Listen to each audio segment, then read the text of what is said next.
प्रिय मित्रों, जया लिटरेचर में आप सबका बहुत बहुत स्वागत है और मैं हूँ जयंती। आज मैं आपके सामने मुंशी प्रेमचंद जी का एक बहुत प्रसिद्ध कहानी पूस की रात देकर प्रस्तुत हूँ। तो चलिए सुनिए कहानी पूस की रात। हल्कू ने आकर स्त्री से कहा, सहना आया है, लाओ जो रुपए रखे हैं उसे दे दूं, किसी तरह गला तो छूटे। मुन्नी झाड़ू लगा रही थी, पीछे फिरकर बोली, 3 ही रुपए हैं, दे दोगे तो कंबल कहाँ से आएगा? माघ पूस की रात हार में कैसे कटेगी? उससे कह दो फसल पर रुपए दे देंगे, अभी नहीं। हल्कू एक क्षण अनिश्चित दशा में खड़ा रहा। पूस सिर पर आ गया। कंबल के बिना हार में रात को वह किसी तरह नहीं जा सकता, मगर कहना मानेगा नहीं। घुड़कियाँ जमावेगा, गालियाँ देगा, बला से झाड़ू मारेंगे, बला सिर से तो टलेगी।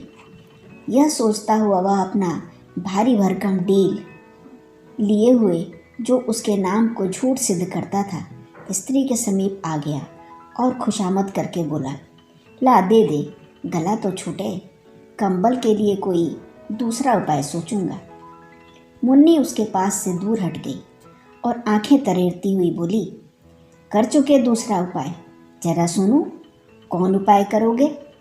कोई खैरात दे देगा कंबल? न जाने कितनी बाकी है जो किसी तरह चुकने में आती नहीं।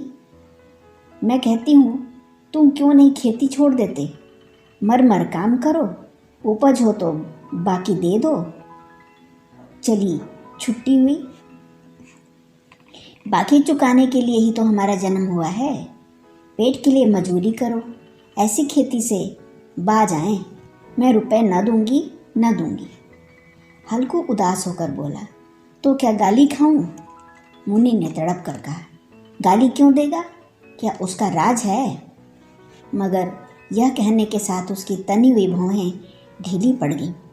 हल्कू के उस वाक्य में जो कठोर सत्य था, वह मानो एक भीषण जंतु की भांति उसे घूर रहा था। उसने जाकर आले पर से रुपए निकाले और लाकर हल्कू के हाथ पर रख दिए। फिर बोली, तुम छोड़ दो अब से खेती। मजूरी में सुख से एक रोटी खाने को तो मिलेगी, किसी की धौंस तो न रहेगी। अच्छी खेती है, मजूरी करके लाओ, वह उसी में झोंक दो, उस पर से धौंस। हल्कू ने रुपए उठा लिए और इस तरह बाहर चला मानो अपना हृदय निकाल कर देने जा रहा हो।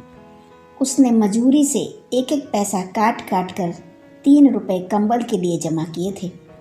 वह आज निकले जा रहे थे। एक एक पग के साथ उसका मस्तक अपनी दीनता के भार से दबा जा रहा था। पूस की अंधेरी रात, आकाश पर तारे ठिठुरते हुए मालूम होते थे। हल्कू अपने खेत के किनारे ईख के पत्तों की एक छतरी के नीचे बांस के खटोले पर अपनी पुरानी गाढ़े की चादर ओढ़े कांप रहा था। खाट के नीचे उसका संगी कुत्ता झबरा पेट में मुंह डाले सर्दी से कूं कूं कर रहा था। 2 में से एक को भी नींद न आती थी। हल्कू ने घुटनियों को गर्दन से चिपकाते हुए कहा, क्यों झबरा, जाड़ा लगता है? कहता तो था घर में पुआल पर लेटा रह, तो यहाँ क्या लेने आए थे? अब खाओ ठंड, मैं क्या करूँ? जानते थे मैं यहाँ हलवा पूरी खाने आ रहा हूँ, दौड़े दौड़े आगे आगे चले आए, अब रो नानी के नाम को। झबरा ने पड़े पड़े दुम हिलाई और अपनी कूं कूं को दीर्घ बनाता हुआ एक बार जम्हाई लेकर चुप हो गया। उसकी श्वान बुद्धि ने शायद ताड़ लिया, स्वामी को मेरी कूं कूं से नींद नहीं आ रही है। हल्कू ने हाथ निकालकर झबरा की पीठ ठंडी पीठ से हिलाते हुए कहा, कल से मत आना मेरे पास, नहीं तो ठंडे हो जाओगे। यहाँ रांड पछुआ न जाने कहाँ से बर्फ लिए आ रही है। उठूं फिर एक चिलम भरूं। किसी तरह रात तो कटे, 8 चिलम पी चुका, यह खेती का मज़ा है और एक एक भाग्यवान ऐसे पड़े हैं जिनके पास जाड़ा जाए तो गर्मी से घबरा कर भागे। मोटे मोटे गद्दे, लिहाफ, कंबल। मजाल है कि जाड़े का गुजारा हो जाए। तकदीर भी खूब है, मजूरी हम करें, मज़ा दूसरे लूटें। हल्कू उठा और गड्ढे में से जरा सी आग निकालकर चिलम भरी। झबरा भी उठ बैठा। हल्कू ने चिलम पीते हुए कहा, पिएगा चिलम? जाड़ा तो क्या जाता है, जरा मन बहल जाता है। झबरा ने उसके मुंह की ओर प्रेम से उछलती हुई आंखों से देखा। हल्कू, आज और जाड़ा खा ले, कल से मैं यहाँ पुआल बिछा दूंगा, उसी में घुस कर बैठना, तब जाड़ा न लगेगा। झबरा ने अगले पंजे उसकी घुटनियों पर रख दिए और उसके मुंह के पास अपना मुंह ले आया। हल्कू को उसकी गर्म सांस लगी। चिलम पीकर हल्कू फिर लेटा और निश्चय कर लेटा कि चाहे जो कुछ हो अब की सो जाऊंगा। पर एक ही क्षण में उसके हृदय में कंपन होने लगा। कभी इस करवट लेटता, कभी उस करवट, पर जाड़ा किसी पिशाच की भांति उसकी छाती को दबाए हुए था। जब किसी तरह न रहा गया तो उसने झबरा को धीरे से उठाया और उसके सिर को थपक थपक कर अपनी गोद में सुला लिया। कुत्ते की देह में जाने कैसी दुर्गंध आ रही थी, पर वह उसे अपनी गोद में चिपकाए हुए सुख अनुभव कर रहा था, जो इधर महीनों से उसे ना मिला था।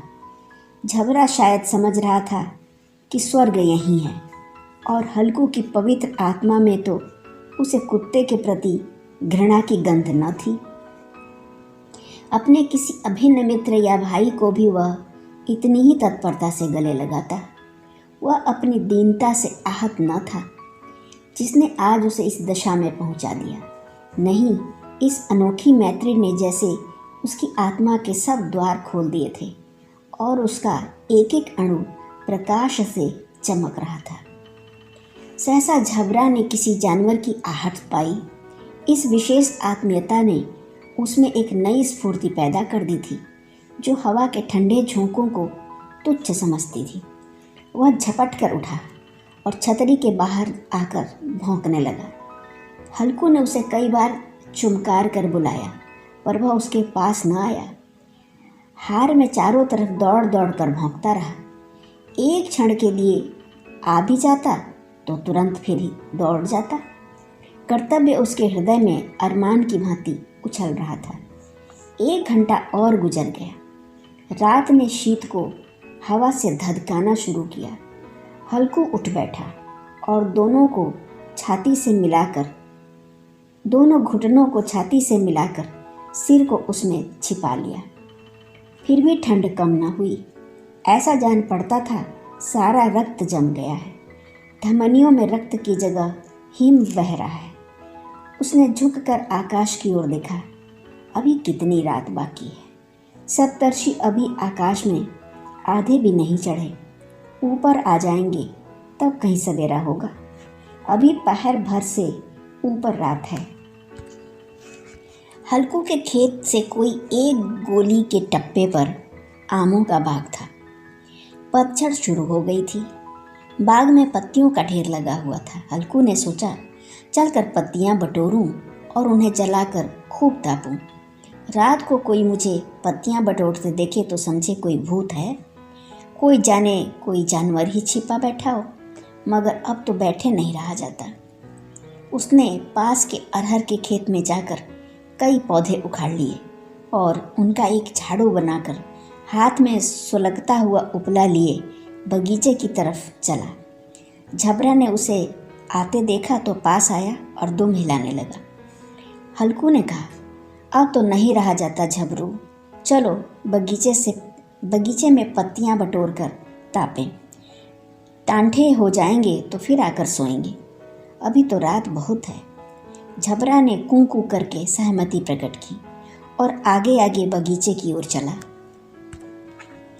बगीचे में खूब अंधेरा छाया हुआ था और अंधकार में निर्दय पवन पत्तियों को कुलता हुआ चला जाता था। वृक्षों से ओस की बूंदें टप टप नीचे टपक रही थीं। एकाएक एक झोंका मेहंदी के फूल की खुशबू लिए हुए आया। हल्कू ने कहा, कैसी अच्छी महक आई झबरू, तुम्हारी नाक में भी सुगंध आ रही है। झबरा को कहीं से जमीन पर एक हड्डी पड़ी मिल गई थी, उसे निचोड़ रहा था।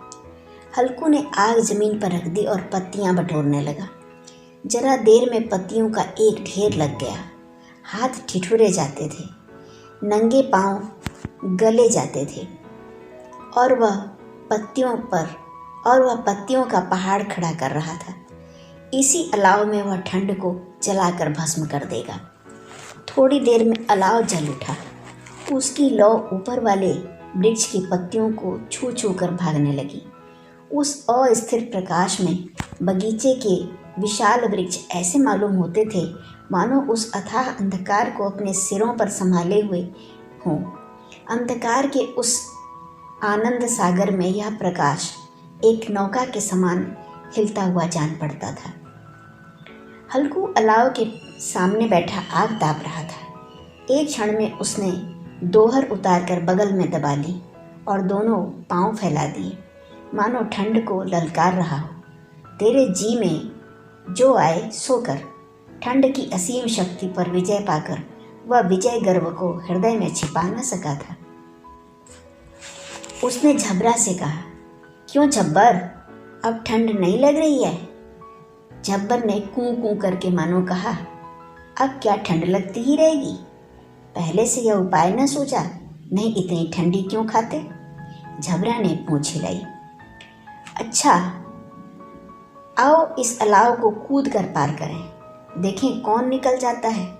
अगर जल गए बचा तो मैं दवा न करूँगा।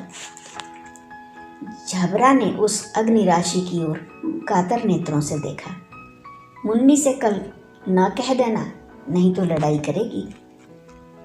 यह कहता हुआ वह उछला और अलाव के ऊपर से साफ निकल गया। पैरों में जरा लपट लगी पर वह कोई बात न थी।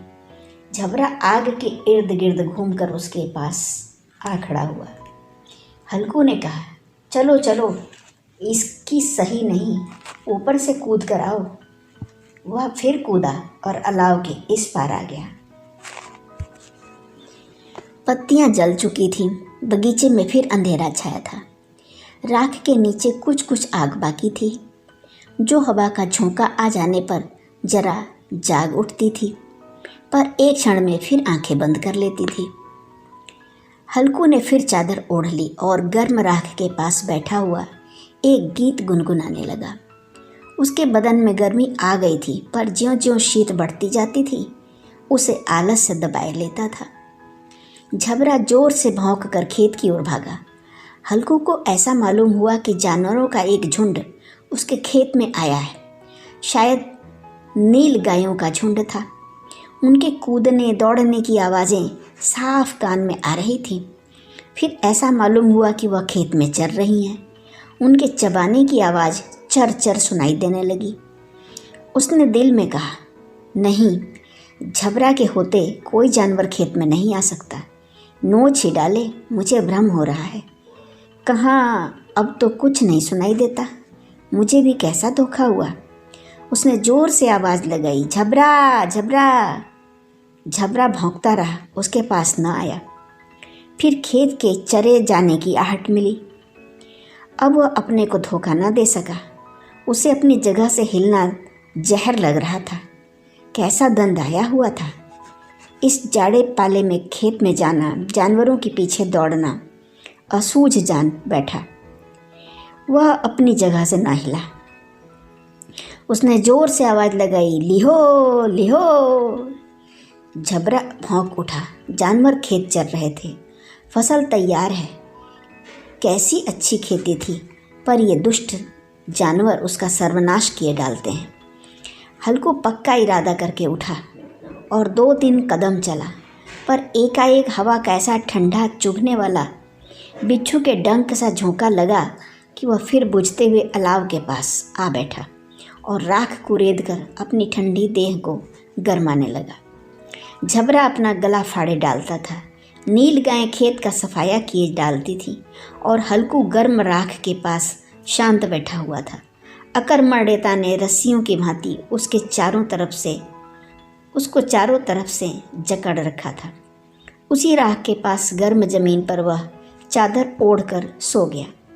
सवेरे जब उसकी नींद खुली तब चारों तरफ धूप फैली हुई थी और मुन्नी कह रही थी, क्या आज सोते ही रहोगे? तुम यहाँ आकर रम गए और उधर सारा खेत चौपट हो गया। हल्कू ने उठकर कहा, क्या तू खेत से होकर आ रही है? मुन्नी बोली, हाँ, सारे खेत का सत्यानाश हो गया। भला ऐसे भी कोई सोता है? तुम्हारे मड़ैया डालने से क्या हुआ? हल्कू ने बहाना किया, मैं मरते मरते बचा। तुझे अपने खेत की पड़ी है। पेट में ऐसा दर्द हुआ कि मैं जानता हूँ। दोनों फिर खेत की डांड पर आए।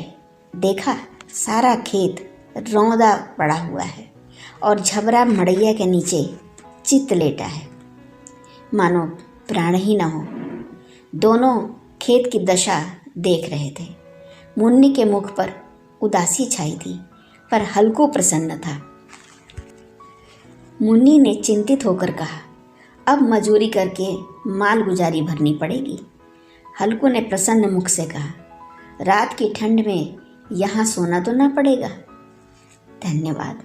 अभी आप सुन रहे थे मुंशी प्रेमचंद की कहानी पूस की रात। मित्रों, कैसी लगी ये कहानी?